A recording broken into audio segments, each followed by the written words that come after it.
Yeah. Anyway, people are going to accumulate here, and that's great. There are, I don't know, roughly 100 people who said they were going to join. So hopefully we'll get most of those.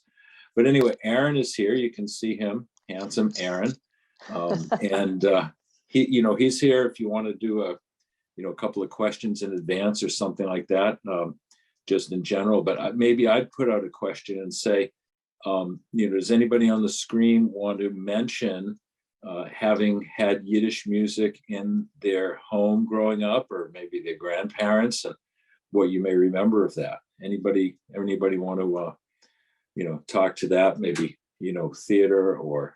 So I always, whenever knew I was going to have Yiddish, like go to a musical or whatever, I had my mom, who unfortunately is no longer with us. I mean, she lived to 94. Wow. But and then for a few years afterwards, I would say, oh, I don't have my translator with me. Mhm. But then I would find other people who also, grew up speaking Yiddish. But it's interesting because, there's a difference between musical Yiddish, at least for me. There were words to certain songs, but then there's written Yiddish, which is in Hebrew letters, which I could sort of kind of read.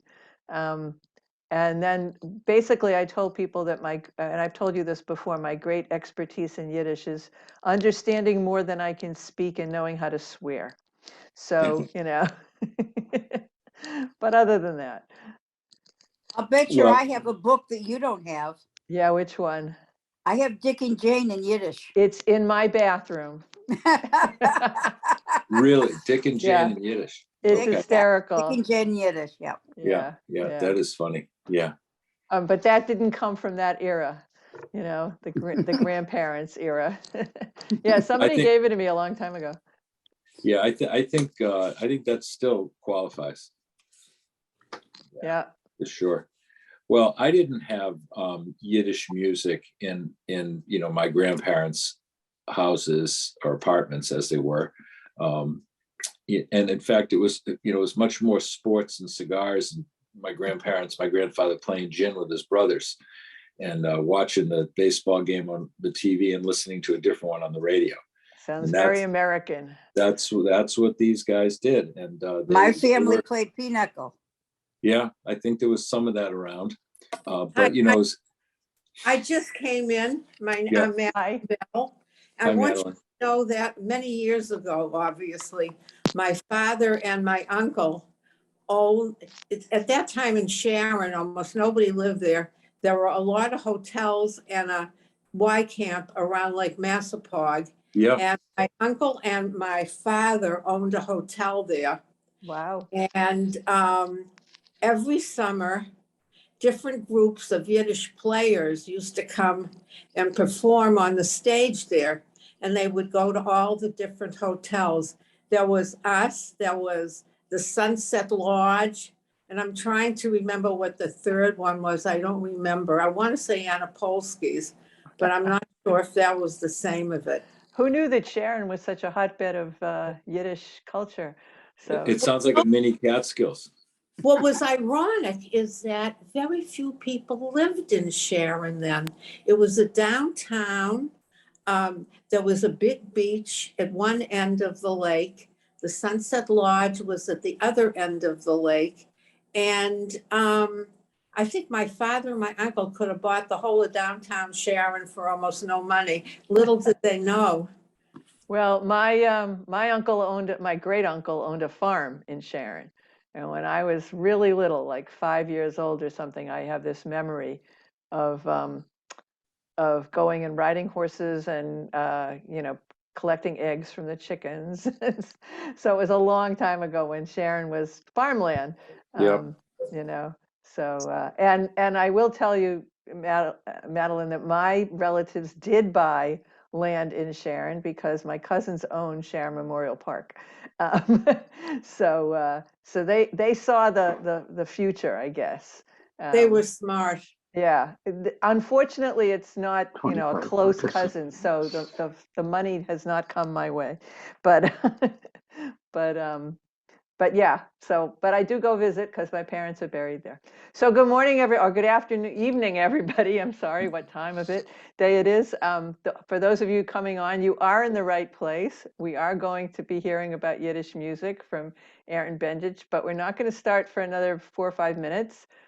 So we want more people to come on board. So we're just schmoozing and finding out about Shoes and Sharon. Who may have had Yiddish music in their upbringing. So, but Aaron, do I see maybe your dad on the screen somewhere here? I see the name, but he disappeared off my screen. So hi, Dad, if that's you. There's an Alan and an AJ. All right. My guess is that they're both my father. Perhaps my father and mother.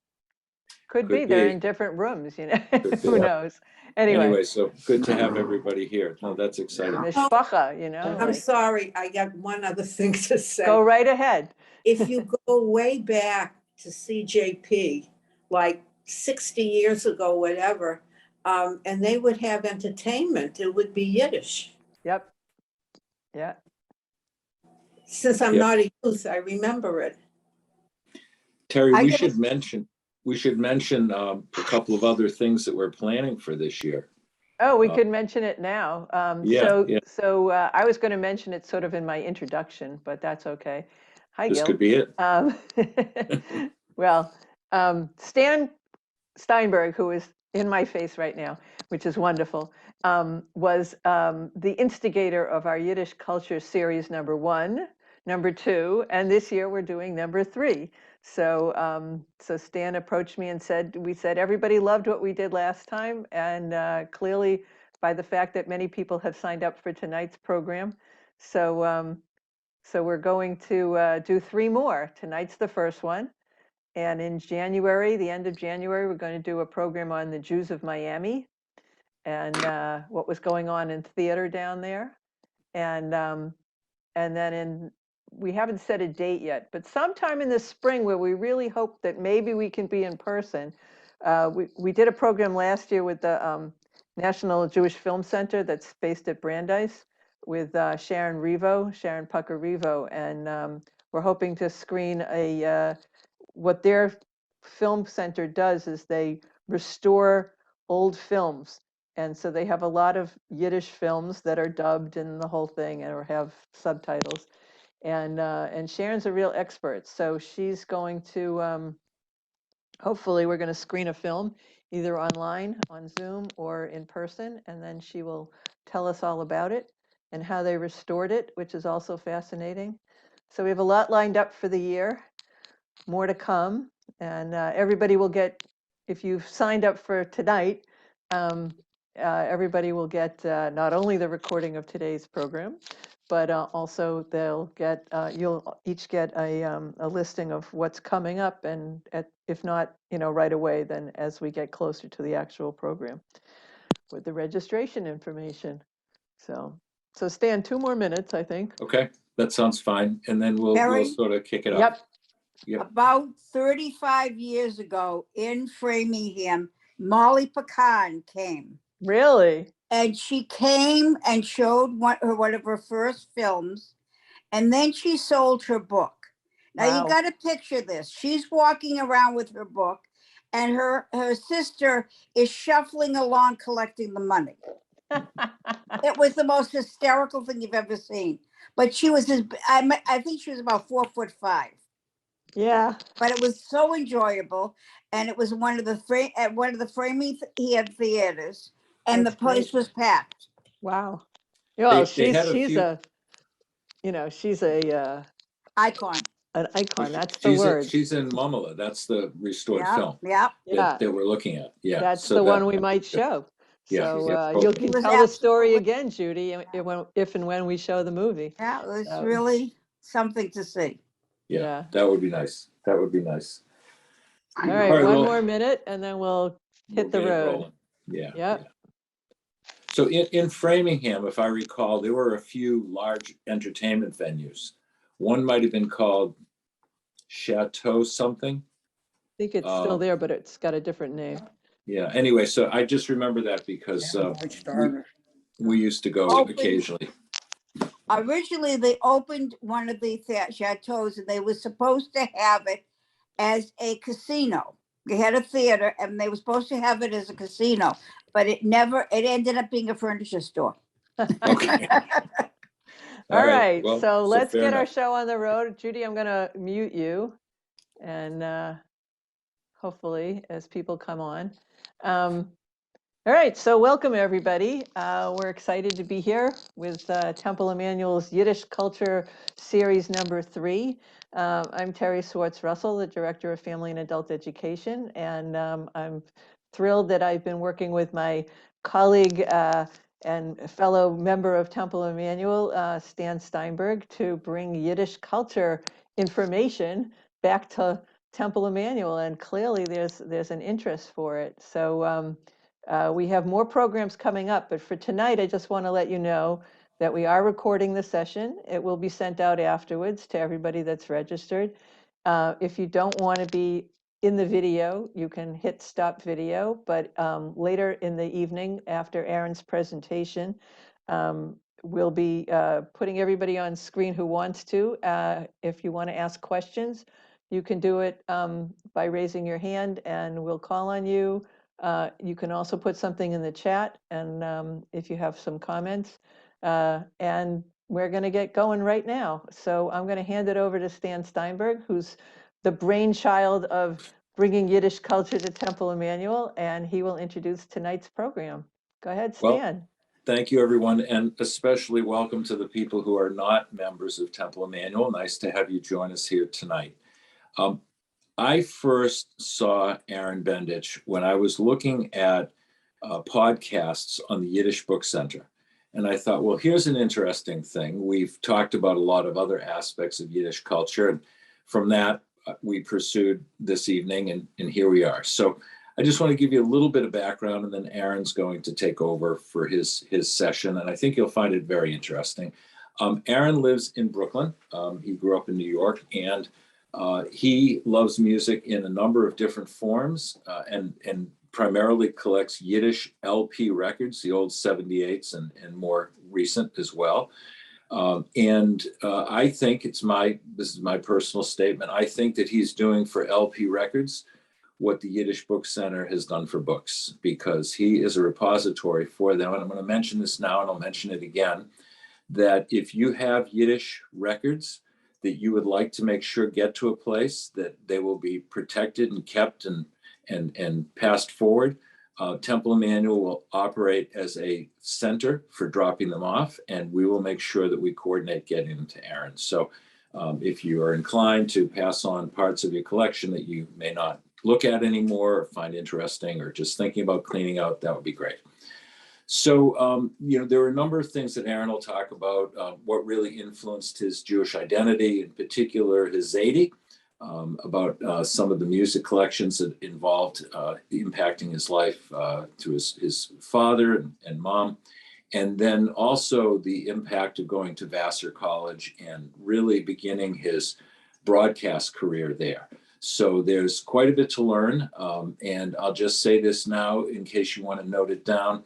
And we'll say it again later. His website, he'll explain the name, is called laughingwithlizards.com. Laughingwithlizards.com. And it's there that you can learn more about what he does. You can find places where he is broadcasting weekly, and also you can listen to previous episodes of shows that are recorded and are on the website. So with that, I want to introduce Aaron and say thank you for making the time to come here tonight. And I think we all look forward to what you have to offer.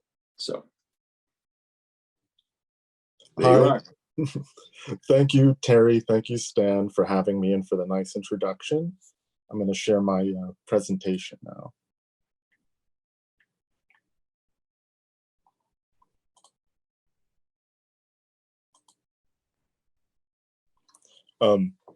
So as they said, my name is Aaron Bendich. I host a Jewish music radio program called Borscht Beat on WJFF Radio Catskill, where every week I play an hour of Jewish recordings from my big collection of vinyl records. And I got into this through a sort of long personal journey And in this presentation, what I'm going to do is share that journey and how I came to be interested in this music and this culture. And then I'll share some recordings of songs that I've included on my program and songs that are personally important or relevant to my presentation. So here it is, Borscht Beat. This is the logo for my program made by my friend Hannah Sheehan. And so as mentioned, my grandfather, my Zadie, Max Bendich, was my big personal influence who got me interested in this culture and music. He was born in New York City in 1915 to immigrant parents who had recently come from Russia, present-day Ukraine. They moved to the Bronx, the South Bronx, and he was exposed at a young age to Jewish music from his parents, from the theater, from the movies. As it was mentioned, there were Yiddish musicals, and they started amassing some of these Jewish records. Now, I'm sure many of you are familiar with, before vinyl was the material used to create records, there were these big shellac 78 RPM discs, 10 inches or 12 inches, but only one song per side. They were bound up like books, and they would have, back in those days, that you'd have a selection of Jewish songs, in some of them classical pieces, operas, etc. So he was exposed to that music at a young age, and then living in New York, living in America, he was came into listening to American folk music, blues music, jazz, and other ethnic musics. So he was a very cultured person, and he took in a lot of different culture from the world around him. And from from the time that I was born, the very day that I was born, he was singing songs to me, Yiddish songs, and songs in English, songs from the American folk canon, songs from the Yiddish folk canon, and he would talk to me about mythology and folklore of our culture and other cultures. And it instilled from a very young age a sense of not only Jewish cultural identity and the ethnic cultural identity, but also American cultural identity and the diversity of musical expression, folk traditions, and the like. So in the center, it is me, my father, and my grandfather. In the bottom left, my grandmother, my bubby, is holding me. And in the upper right, this was Max's 80th birthday, where someone gave him a copy of Rhythm and Jews by the Klezmatics, wonderful klezmer revival band, probably the most popular klezmer revival band. And you can see how excited he is in the photograph, holding the CD and wagging a finger, probably talking about how wonderful klezmer music and Jewish music is.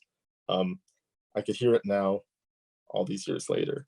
So just for an example of the type of repertoire of songs that he was singing to me from my earliest years, here's a song, probably, if any of you know a Yiddish song, this is likely the one.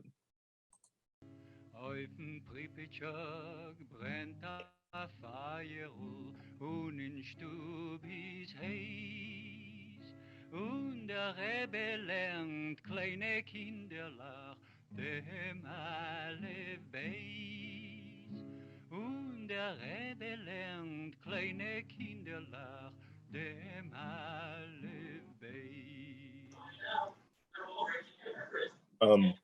So this song, Eufen Pripetchik, is, as many of you may recognize, is part of the folk canon in Jewish music, but it's not a folk song. It was a published composition by an individual. So there's a lot of this throughout Jewish music history, where songs are attributed to the folk tradition when in fact they're maybe repurposings of folk melodies or utilized or just theatrical songs, as they often were. So here, so I got into record collecting when my grandfather started to pass on his collection to me and share his the music that he loved with me. In the center here, you can see some of those 78 record albums, the book-bound ones. These are this is one of many dusty shelves that I got from my grandfather when he moved from his home in the Bronx to an old folks home in the Bronx. And from a young age, 13, 14 years old, I started going to places like Goodwill, thrift shops, and on the right is a record shop, Generation Records, in Greenwich Village, New York City. And I'd go to these places and start buying records based maybe more so on what my father had in his record collection, some rock music, some of that American folk music that might have overlapped between my father and grandfather's tastes. And I enjoyed the hunt, the process of flipping through the basket, the crates, and finding which discs caught my fancy. I'd call my father up and ask him if is this a good record, Dad? And he would tell me which ones he suggested I purchased. And then I'd come home and listen to them on the stereo that we'd gotten from my other grandparents, actually. Then some years later, after 5 or so years of record collecting just for myself, I went off to college at Vassar College in Poughkeepsie, New York, and enthusiastically joined the radio station. I initially tried to do a folk music show, and my program was not accepted by the station. So the next semester I applied with an airtight proposal to play some music that is a little off kilter, one might say. And I've got some of the album artwork from the albums that I played. This program was called Don't Paint Your Teeth, after a song from a sort of reclusive, unusual artist who goes by the name of Jandek. And on the left, here's some exemplary artwork. This is Bob Trimble with his machine gun and guitar, Captain Beefheart's strange painting of two faces, one obscured by a bunch of black. In the bottom right, there's It's Spooky by Jad Fair and Daniel Johnston, which is a very unusual, sort of childish almost record of music. And the top right is B.J. Snowden's Life in Canada and the United States, which is B.J. Snowden is actually from Massachusetts as well, and she's a wonderful songwriter and piano player and composer. And I will play, just for an example of the kind of music that I was sharing early in my broadcast experience, I'll play a clip of a B.J. Snowden music video. I'll have to pause my presentation to switch to that.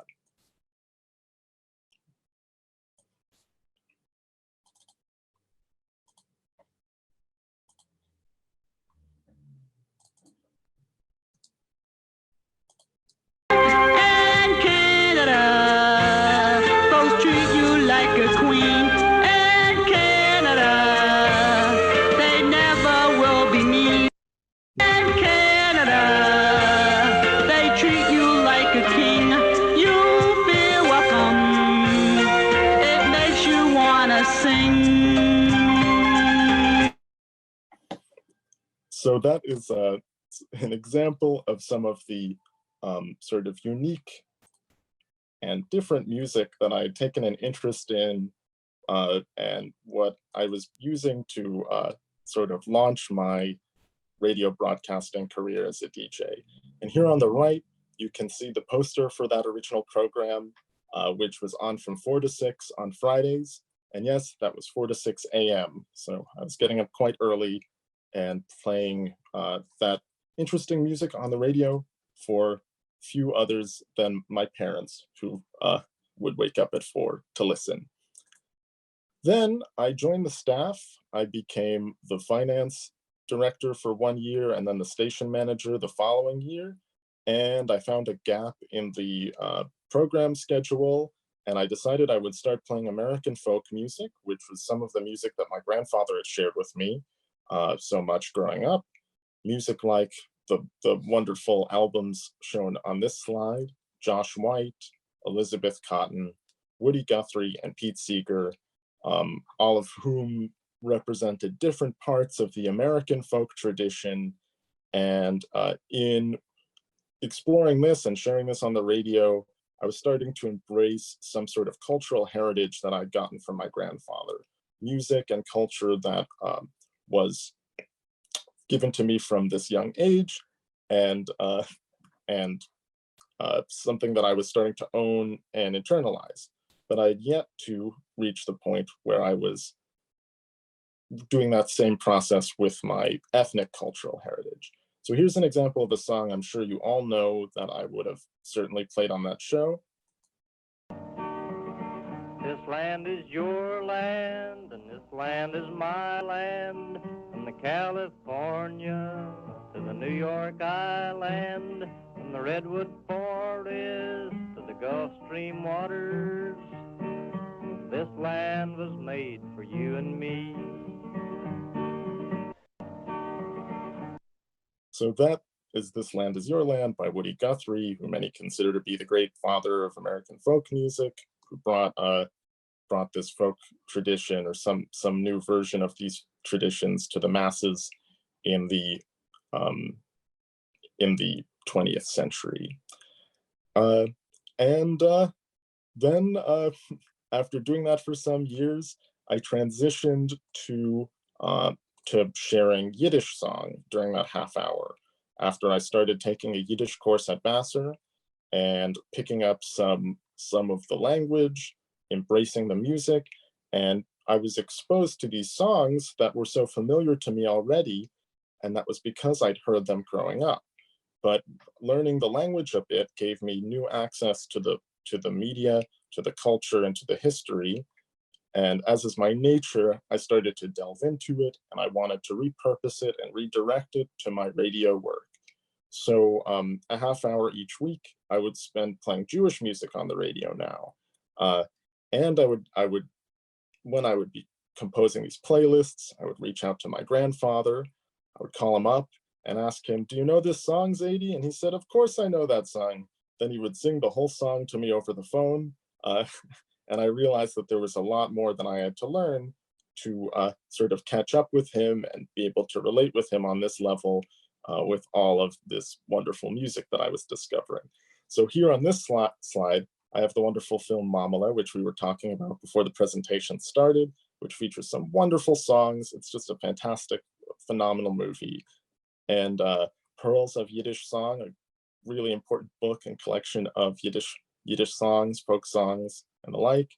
And two wonderful records. The Barry Sisters Sing, one of the most popular Yiddish musical records by the Barry Sisters, who were a crossover success, combining the popular almost jazz vocal style or pop vocal style with a mix of what you'd consider to be Yiddish folk songs or quote unquote folk songs, as well as theatrical songs.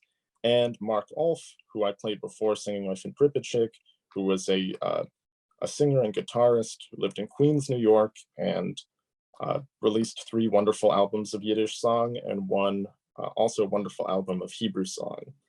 I will play for you another memorable tune, this one from this Barry Sisters repertoire. Tumbala, tumbala, tumbala, laika, tumbala, tumbala, tumbala, la. Spiel balalaika, tumbala, laika, spiel balalaika, tumbala, la. Steht a Bucher in Tracht, Tracht in Tracht, a ganze Nacht. Weimen zu nehmen, in it verschämen, weimen zu nehmen, in it verschämen.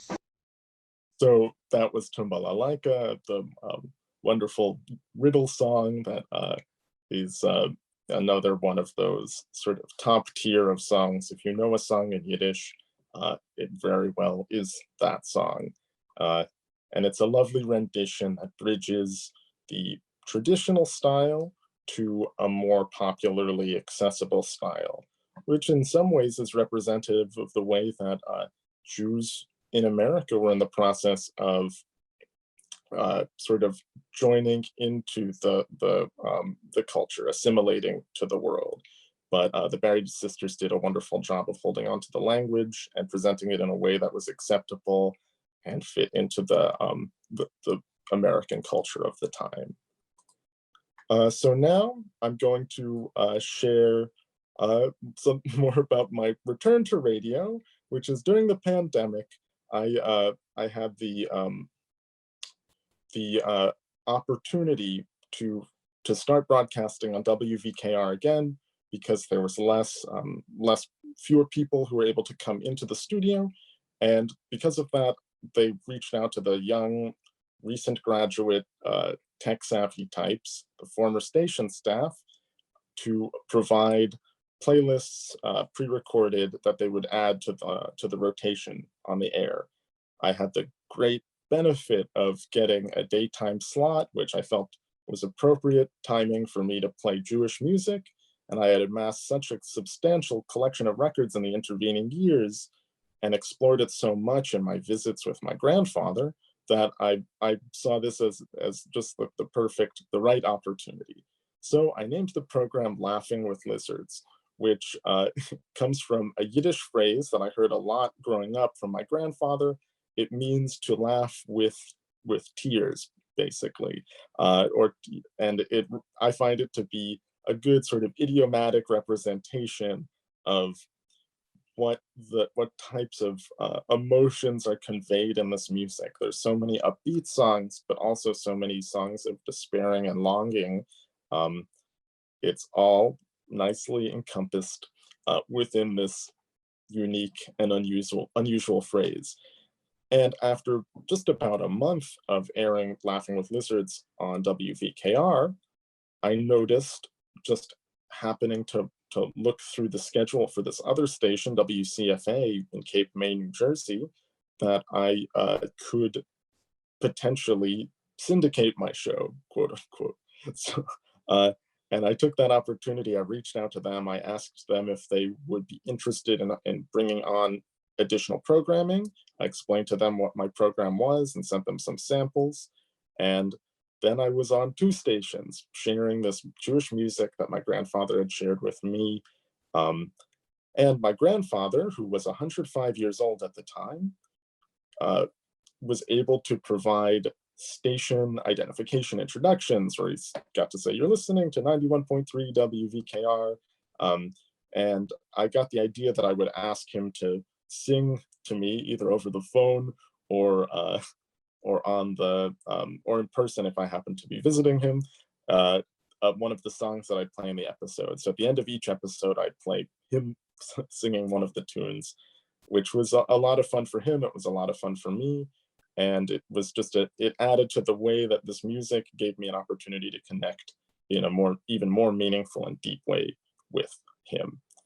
So now I'll share some highlights from my program, individual songs or pairs of songs that are either important, interesting, or just fun, and give some context for those songs and explain what I've learned about them in my process of researching for this program.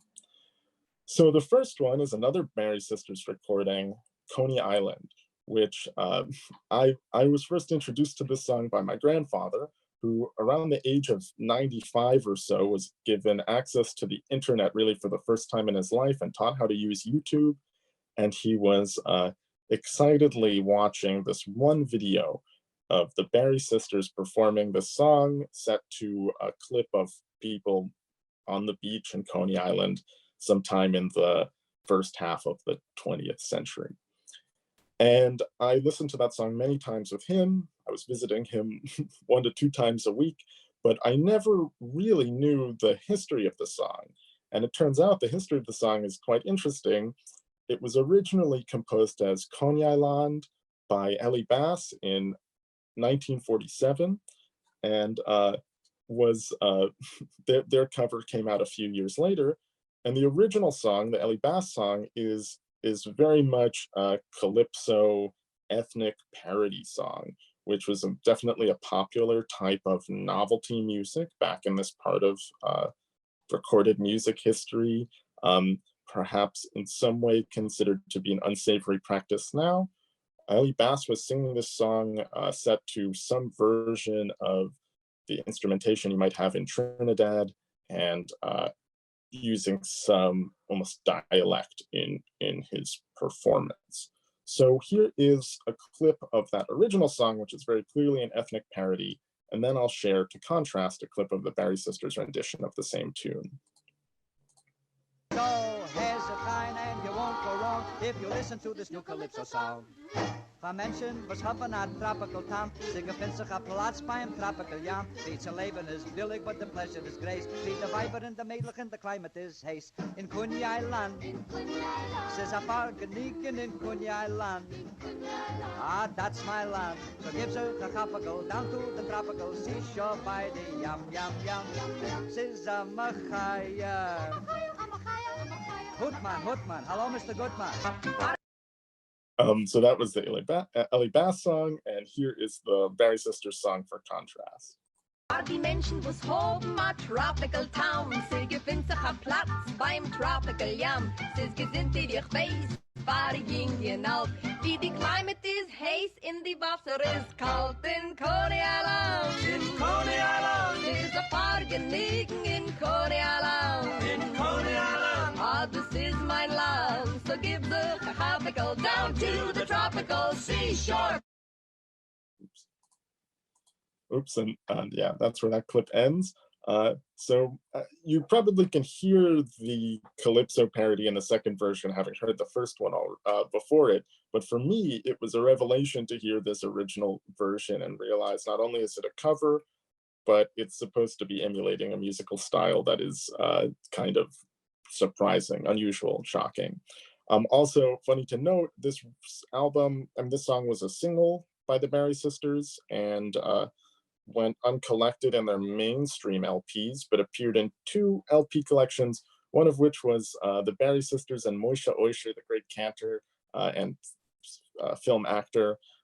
They have a record that's called The Gala Concert, which is supposedly the two of them, the 2 acts performing together, but is in fact just a hodgepodge of songs from both of their recording histories. And it is as well on this record right in the middle, Hebrew National Kosher Classics, a very unusual sort of corporate branded from the Hebrew National Company collection of music that mixes some like Fiddler on the Roof songs with random 78 RPM record sides from the 40s and 50s. It's a really odd collection of music. And now Jack Hilliard, Memories of My Father's House. This is a record that's very exciting and special to me because I happened upon it totally without any expectation of what it was going to be. I was at a record store maybe 6 months ago, and I found a copy of this record sitting there. And first of all, it looked familiar. I figured I probably had purchased it already and was somewhere in my boxes of records. And I was ready to pass it up when I flipped it over and saw that the orchestra was conducted by Mickey Katz. Now, I'm sure some of you know about Mickey Katz, who is a great parody artist and would do sort of klezmer version parodies of popular styles, popular tunes. And he's the father of Joel Gray. But he also had this Borscht review, where he would get together some of the great Yiddish singers and actors and bring them to do these performances. It was a very popular act. It played in different cities and toured. And here is an Al Hirschfeld drawing of them, of the Borscht. In the center is Mickey Katz with his Bar Mitzvah Ranch shirt on. On the bottom right are the Barry Sisters, who I've been talking about already. On the top right is Rasha, a wonderful singer. And then here is Jack Hilliard, who was the artist who performed this record. Hilliard was born in Chicago. His name was Hilliard Sentman, and he changed his name to Jack Hilliard. And he had this a cantorial career as a child, basically, and performing it with in sort of big religious services, and eventually moved on to performing with the Borscht and recording just this one album. But his name is pretty much lost to history, and the only way that I was able to learn anything about Jack Hilliard was by reaching out to his granddaughters, who I found through his wife's obituary, a whole convoluted process, and ended up speaking on the phone with two of his granddaughters, extensive long phone calls that I edited down for radio interviews. And they were just these wonderful, enthusiastic conversations where basically I talked about my grandfather and they talked about theirs. And it was a very, very funny sort of the way that we all have our relationship with this Ashkenazi Jewish cultural heritage through our familial backgrounds. And he's got a wonderful voice. I mean, it's a shame that we don't have more recordings by him, but it is wonderful that we're able to have this record and learn something about him through his loving family. So here I'll play a clip of him singing a classic Yiddish song that some of you might know.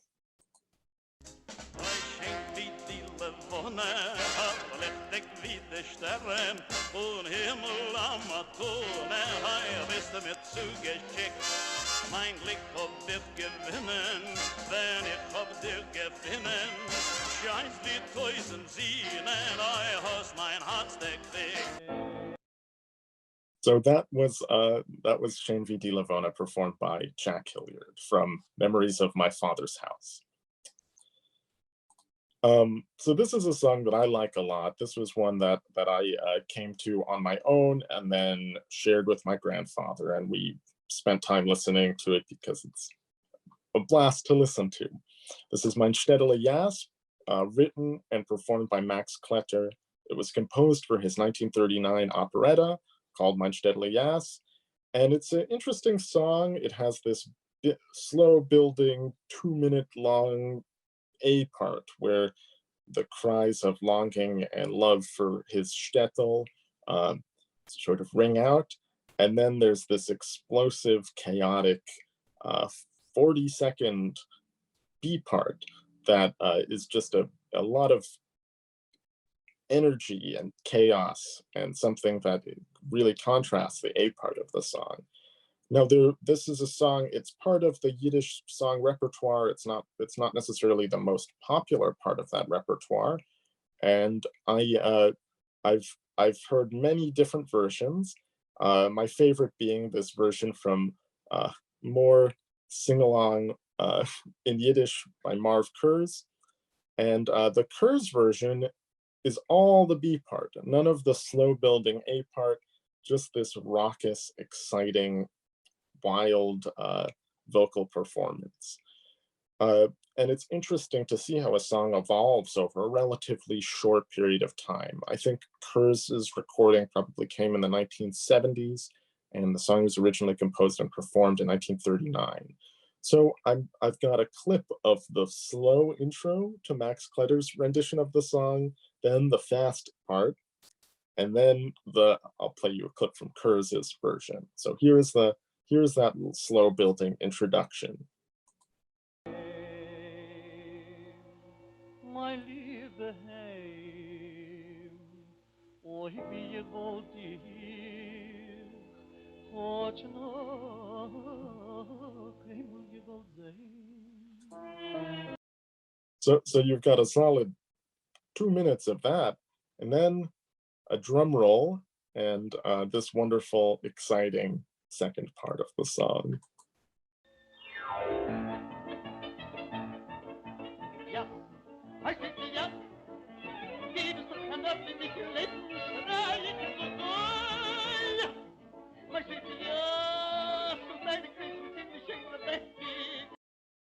And then a few years later, you get this even more wild and energetic rendition of the same tune.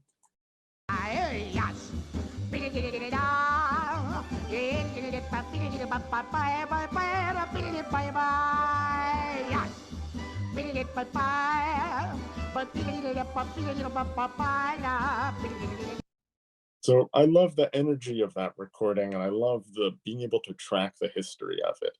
Now, the Marv Kurz song, we have the great privilege of having it up on YouTube, but the Kletter version is like nowhere to be found in a publicly accessible place, which is why it's important to me to collect these records, to have access to them, and then to share access to them in what ways I can, being a radio DJ. This next record is one that I find to be very exciting and interesting. It's one of the gems of my collection.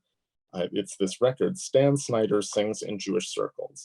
I was in Williamsburg, Brooklyn at this junk shop, and they were flipping through literally over 1,000 records. They have such a massive selection there. And, you know, they always say it's the last place you look.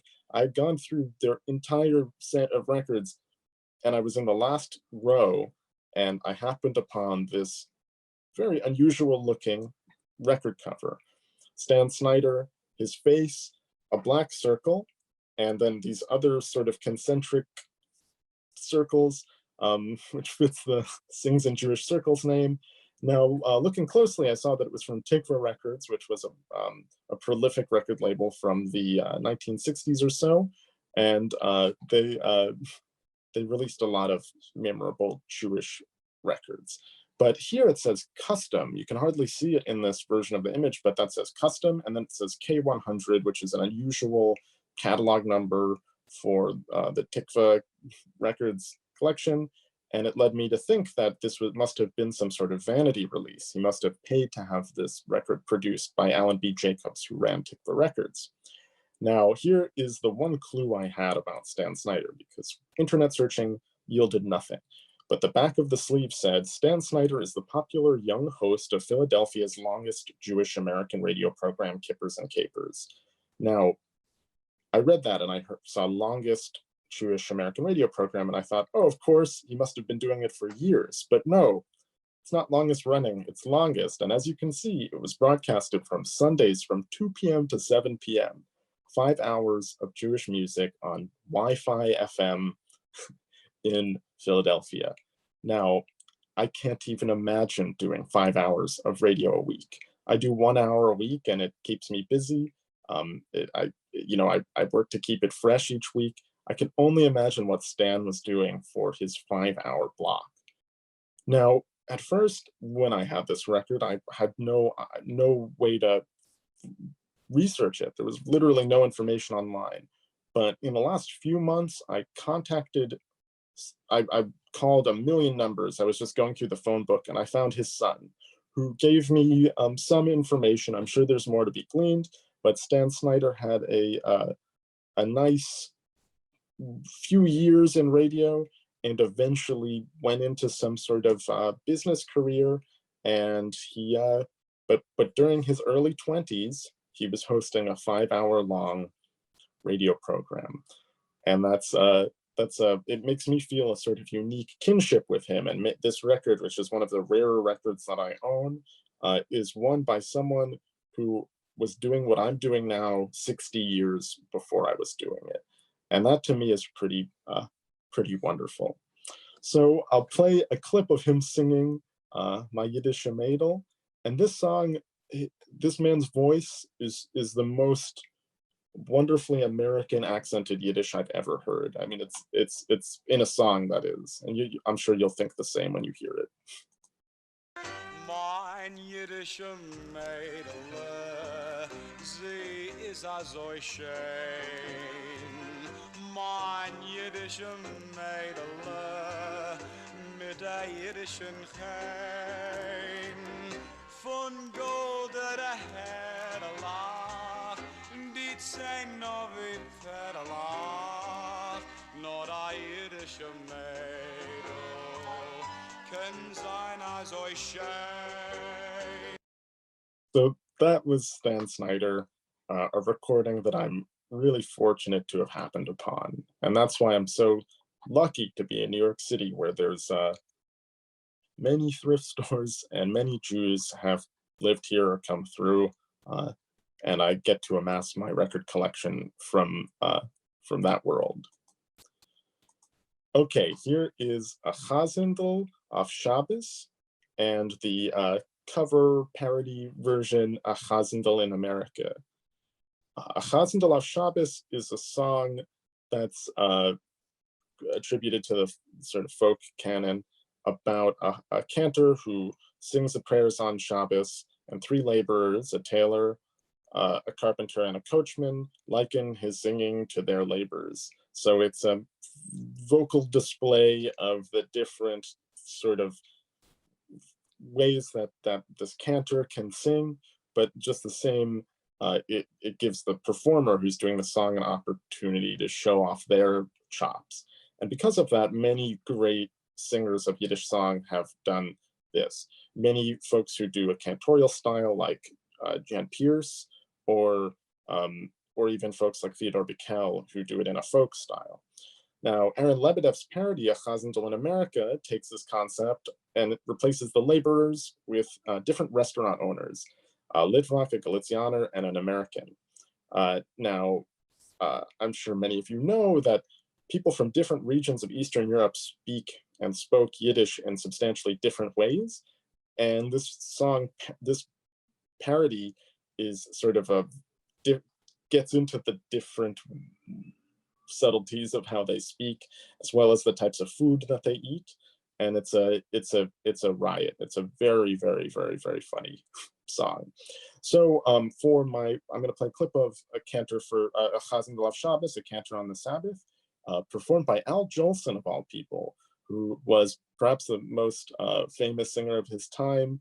Many of you who've seen The Jazz Singer know that he came from these humble Jewish cantorial origins. And yes, some of his earliest recorded songs were songs in Yiddish. So here is Al Jolson performing a Chazan Delav Shabbos.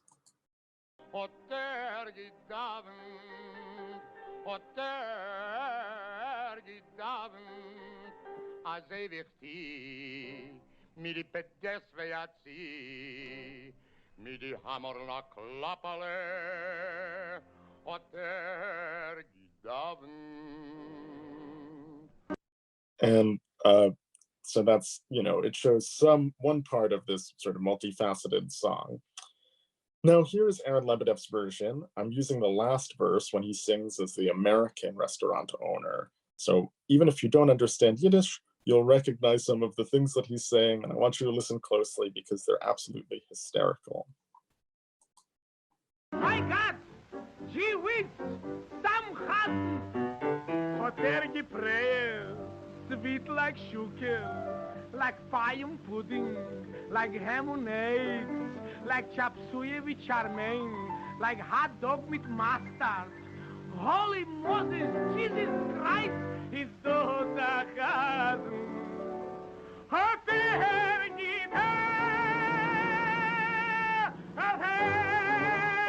That's all. So that was Aaron Lebedev's final verse from A Chazandel in America. And he's comparing the singing to the American foods, which in this case are chop suey with chow mein, hot dogs with mustard, and ham and eggs. And then he proclaims, Holy Moses, Jesus Christ, is this a cantor? Is this a chazan? So I first heard this song on this record on the left, Aaron Lebedev on 2nd Avenue from Collectors Guild, a wonderful Jewish record label. This double LP, 2 records with just a great selection of Aaron Lebedev's wonderful theatrical comedy work. But I also had a copy of this record on the right.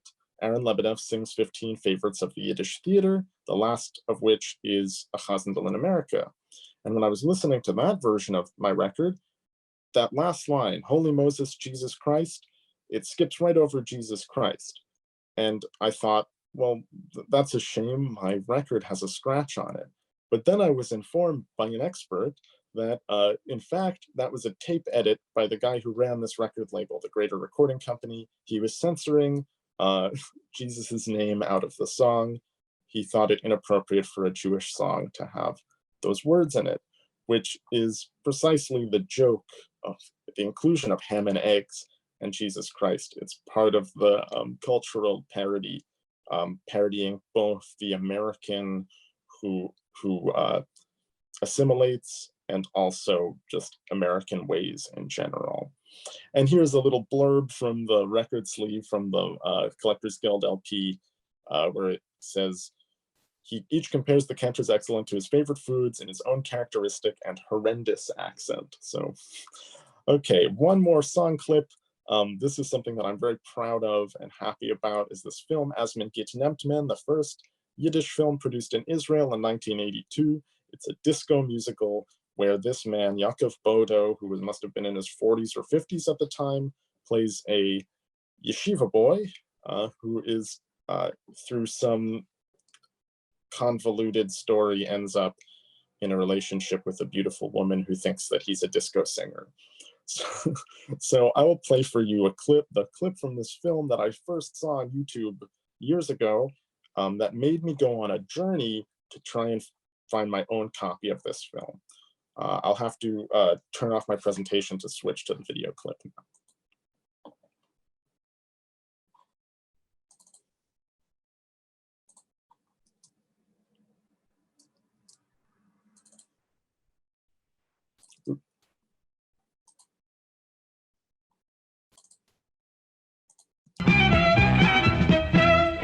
Unsere Becken beweisen Winder über Winder. A Freu, wo's keine Stuben und bei ihm a Fitz mit Kinder. A Jid, wo's keine lernen, kenn bei ihm die ganze Teure. Und a Jid, ne Scheile, elfte Mois der Beure. Otasoi, unser Rebbe, Otches Miche, Otasoi, kennt vier Rameliche, Otasoi, Feli, Kittalminen, Otasoi, alle Kusher, Chasside. So that was Otasoi from Asman Git Nempman, a film that I spent a year looking desperately for a copy of to share with my Zadie, who was so enthusiastic about the clips that I was able to find. And eventually, through some convoluted means, I was able to get a copy of the DVD, share it with my grandfather, and then share it with some friends as well. It's a joy of a movie. I hope everyone gets a chance to see it. It's just that ridiculous and fun and silly. I also, in my record collecting, come across a lot of bloopers or mistakes in the liner notes. Here's just a couple of my favorite examples. In this one on the left, the lyrics of this classic song, Rosenkis mit Mandlin, someone's finger slipped to the wrong key on the keyboard and they put an expletive in the lyrics, which I've blurred out here. And on the right, there is a song with the name Rosetlu, which is not a Yiddish word. In fact, it's not a word in any language. So I challenged my social media followers and friends to try and guess what the actual name of this tune was. And it turns out that the actual name of the song was A Chosidol. Now, this was a French record release, which in itself, there's a whole mystery behind this record, but this is a French record, and whoever was writing down the liner notes heard Chosidol and internalized it as Rosetlu. With the French pronunciation, it makes a bit of sense, but that's how we ended up with this gem, absolute gem of a typo on a record sleeve. So 2012 and beyond. So after being on those two stations for a handful of months, I joined Radio Catskill. I rebranded my program to Borscht Beat, and now I'm broadcasting on the airwaves in what was once the Jewish vacation land, the Catskills, playing Jewish music, bringing it back to the area. Now, I'm also venturing into the process of releasing music for my peers and friends who are musicians, this wonderful record, Vorspiel 2, and a tape by another Jewish musician, Maharaja Sweets, and there are more to come. I think there's a lot of exciting things to come in Jewish music here in New York City and everywhere else where there are Jews, where there are people enthusiastic and eager to embrace Jewish culture. And sadly, a year ago this month, my grandfather, my Zadie Max Bendich, passed away at the age of 105 after a long and wonderful, joyous life. He was very proud to hear me on the radio, and I would give him CDs of the episodes that I ran, and he would cry, but there were tears of joy and wonder that not only was he hearing his own voice broadcast on the airwaves since he read the introductions, but also just hearing the songs that he loved so much. So here on the left is a photo of him when he was a teenager with his father. On the right, it's him and his wife, my grandmother, Dorothy, the love of his life. And in the center is a photograph that I took of him a double exposure, sort of eerie photograph I took of him in the last few months. He was alive. Now, he was an avid photographer in his life, and if ever we came across an accidental double exposure in one of his albums, he would say, 2 for the price of 1. So that's 2 for the price of 1 right there. And now, my last little clip that I'm going to share with you is a wonderful recording of my grandfather singing a song that he remembered off completely at random, that so happened to be a Yiddish song that no one has been able to identify. So if you happen to recognize this song, please let me know. It's a mystery to me and many other people in the Jewish cultural world. I'll share my screen again, one moment.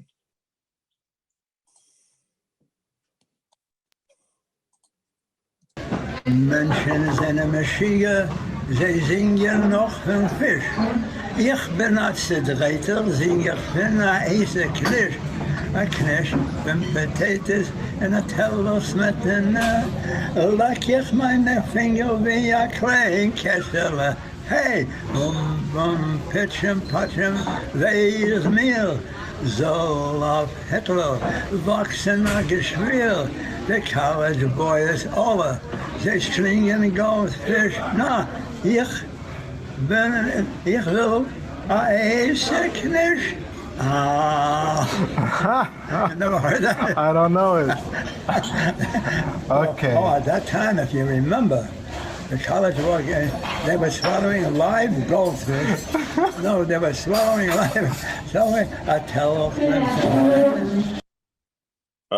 So there it was, Max Bendich singing some unknown Yiddish song about the goldfish swallowing fad of the 1930s. Thank you. Well, that's wonderful. Thank you. I've seen some of this before, and I certainly enjoyed all of it again. So I hope that's true for everybody. There was one person, I'm going to see if I can ask him to speak out about some things that went into the chat. It was Robert Cohen who wrote 3 remarks. One of them had to do with binding of 78s. Oyvind Pipachuk was another, and Jack Hilliard possibly being related to married Ozzie Nelson from Ozzie and Harriet. So do you mind coming on the screen and maybe saying those again and get the conversation going? Because I think that you've got some things going on there that maybe we could all benefit from. I don't mind. I don't mind coming on the screen. I'm not sure anybody's going to benefit. Certainly, if there was anything to say, I said it. I think when Aaron talked about the binding that 78s were bound up, I still remember learning that's why LPs were called albums, which made no sense. But they were called albums because they were replacing albums like photograph albums of 78s. If you wanted a symphony, you had to get like 10 or 12 78s. So that was the first thing I said. I'm not sure what the second was. I'd have to, it was just that Oyvind Pripachek. Shalom Aleichem toured for a while, as it were, with Mark Wachowski, the composer of Oyvind Pripachek. I don't know a lot about it, but they would do like reading and singing, little duo or something. And from what I read, I'm always intrigued by composed songs that acquire the status of folk songs, which in religious Jewish music is true of dozens or scores of melodies by Shlomo Carlebach. In any case, so Oyvind Pripachek, from what I read, within a week or two, was considered a traditional song. It just kind of nestled in Jewish hearts right away. It sounded like it had always been there, which is a high compliment. And the third thing I wrote, Stan, was a question. It's just, I don't know if Aaron knows the answer. Anybody does. Maybe it's researchable.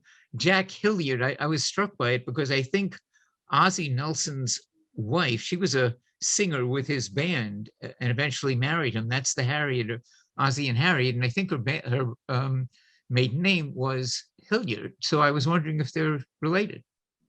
Do you know? So thank you for all of these.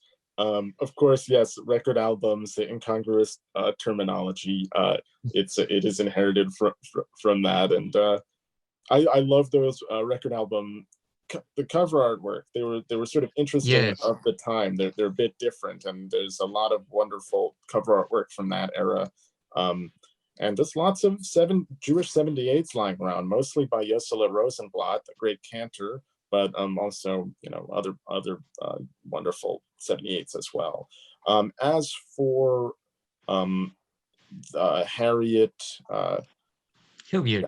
Yeah, Hilliard. So you're not the first person who's mentioned this to me, but I'm pretty sure it's just a coincidence, because Jack Hilliard, he was born Hilliard Sentman.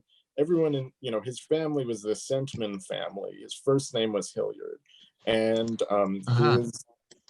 his children took his surname as Sentman, but his wife actually took Hilliard as her surname because they were, you know, a couple. He went on after doing the record and doing the Borschtcapades. He spent his sort of later career doing running variety shows in Miami. So he was a showman. But yeah, I think it's just a coincidence, a pretty humorous one. Probably not. I miss LP covers too, and the liner notes, which are just so much finer to read than the ones that come in a CD package, and often were written by esteemed, you know, writers and singers in their own right. Anyway, thank you for the presentation, Aaron. Oh, thank you. And I'm a great fan of liner notes as well. I've been known to read them in full on my program. I just think it's enriching and puts a lot more substance to the context of the music that really I wouldn't be able to extract from doing what a 1 week of research might amount to. Also, I'll admit, a lot of the time liner notes are kind of ridiculous or aggrandizing, or written by someone who doesn't know anything about the music that's on there. And it's a balance. You know, you'll take someone like Theodore Bickel, whose records came with books, beautiful booklets that had every lyric to every song in there, and nice little drawings, or pretty much anything that Folkways put out had a excellent, thorough booklet in there. Then there's the sort of lazier liner notes, which I also enjoy reading on the air. It's just a lot of fun. I'm with you. By the way, you're certainly right about Folkways. Theodore Bickel actually recorded primarily, maybe only for Elektra, but they did have booklets with the lyrics in them and transliterated lyrics, and sure, it's awfully helpful. Yeah, I've got his records right next to me. Actually, I've got a lot of records. Robert, thanks for being willing to share all that. And I'd like to invite, if anybody else would want to offer any comments or have any remarks to share or stories from their past. Anybody who's interested in putting their hand up, Caitlin can bring you on the screen, or you can remain in the background. Here we go. We have Alice on the screen. Hi, Alice. Hi.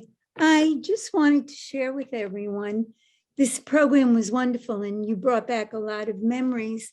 I got out a music book from when I was a child, and easy to play Jewish song hits. So imagine, I think a lot of people on tonight are grandparents. Your grandchildren would never think of playing any of these. And yet I imagine, this is from when I was a child, it's all Yiddish songs. Bamir bist du Shane, Yassel Yassel, Russian Kiss mit Mandlin. So as a child of 8 or 9, I was playing these songs. It's designed for children to play.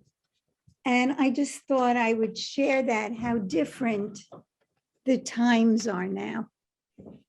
You know, I saved it for my grandchildren. I don't even know that I'll even show, you know, I might show it to them as part of my life. But Yiddish in the late 50s, early 60s and earlier was part of life.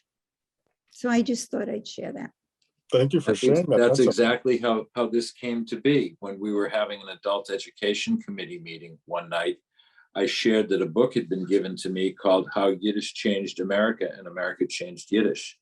And then there was a whole gushing of stories, my grandmother this and my grandfather that, and they would speak to me so I would learn but not know. And they, you know, so it was all of that. So I think you're bringing up a very important part of nostalgia for people from the 40s and 50s who would understand exactly that. So very good. Thank you.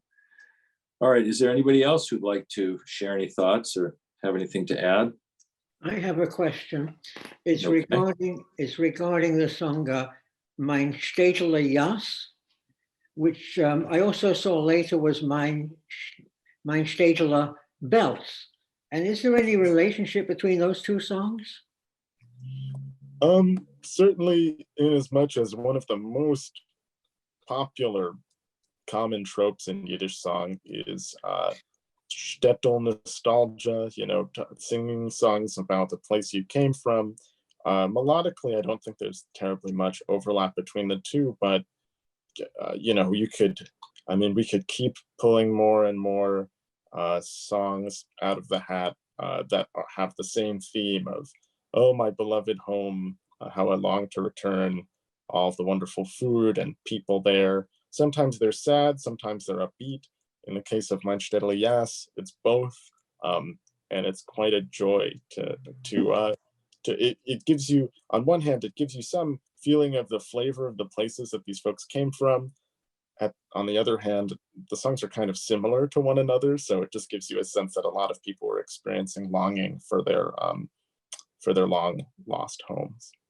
And of course, there's the classic Romania, Romania. Of course, by Aaron Lebedev, who also performed a Chazandal in America, which I played. And if you look through Lebedev's performance career and releases, he's got many other songs that are calling out for other homelands and other beloved lost places and times. So it's one of those fundamental musical tropes in Yiddish song. Well, in the interest of time, we've been together for about an hour, which is what we said we would do. I just want to mention again that if anybody has records that they would like to give to Aaron, to give them a home to take into the future, we at Temple Emmanuel will be a collection site for those. So just contact us and we'll gather them and be in touch with Aaron. And I just want to say that I'm going to charge you, Aaron, with being responsible for taking all of this into the future, because it's just great that you're doing this. And I don't know if others, maybe there are peers in your cohort who are doing similar things, but if not for you that I know of, this wouldn't be happening. So the last thing to say is Laughing with Lizards is the name of the website. You can go there to make contact, to see where the broadcasts are. And Caitlin just put that up on the chat as well. So any last things you want to mention, Aaron? Just thank you all. And my email address is laughingwithlizards@gmail.com. You can, if you have any more questions or want to talk about things or want to have a personal story that you'd like me to share on the program, it's all on the table. I'm working on this all the time, and it's something that I love sharing with other people. It's for the collective sort of recollection and enjoyment of our Ashkenazi Jewish cultural heritage. Carry on. It's great you're doing this. I certainly am glad you could participate in this tonight. And thanks everyone for being here. Caitlin, especially thank you to you for putting all this technology together so it works. And I'm sure I'll see you soon.